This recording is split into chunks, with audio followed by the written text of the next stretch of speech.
When I met Nyerere in the grounds of Tanganyika's Parliament building, the first thing I asked him was why he'd given up the comparative calm of life as a teacher to be a politician. Well, I don't know circumstances. I had already, while I was still teaching, I had already got involved in politics, and the time came when my headmaster offered me a choice, either to teach or to go into politics, and I decided to go into politics. Have you, as a national leader, found it a disadvantage not to have been put in prison by the British?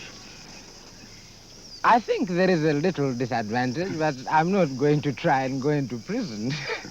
How do you think, Mr. Nyerere, this progress has been possible in Tanganyika?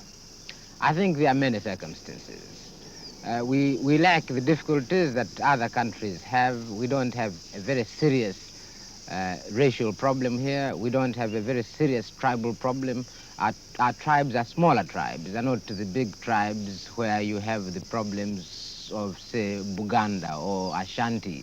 Our tribes are smaller and therefore easier to integrate. And we have found it much easier here to build a nationalist movement covering all the tribes. What further changes would you like to see in Tanganyika after responsible government? Well, after responsible government, we feel if it is going to be really responsible government, what we want to do is to work to build an economic basis before we take over finally as an independent country. And also we would like to see that we have a minimum number of local people in the civil service before we take over. And those we feel will be really the two main functions of the government during the period between responsible government and independence. Do you think that democracy can really work in a free African state? It depends what one means by democracy.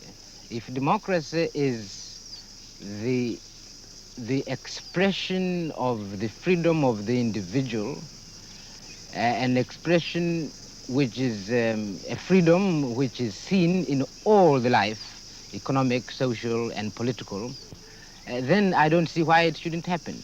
If democracy means a change of government by the ballot box, which includes that freedom of the individual, I don't see why it shouldn't happen.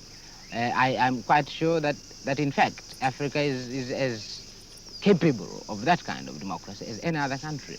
If by democracy you mean certain institutions like numerous political parties or two political parties and a parliament and oppositions and all this, that one doesn't know because the method of the preservation of the human rights, which to me is the essence of democracy, will depend very much upon the circumstances and history of a country. May I ask you, as you are a Roman Catholic, what you feel about the birth rate problem in Africa? Well, first, as a Roman Catholic, I'm opposed to birth control.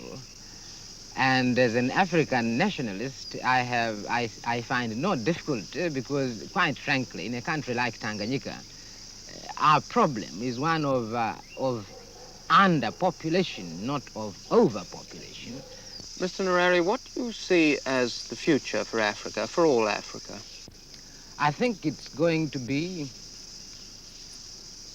a future of a common sentiment, a sentiment which has been built up during this whole period of struggle and pre-struggle.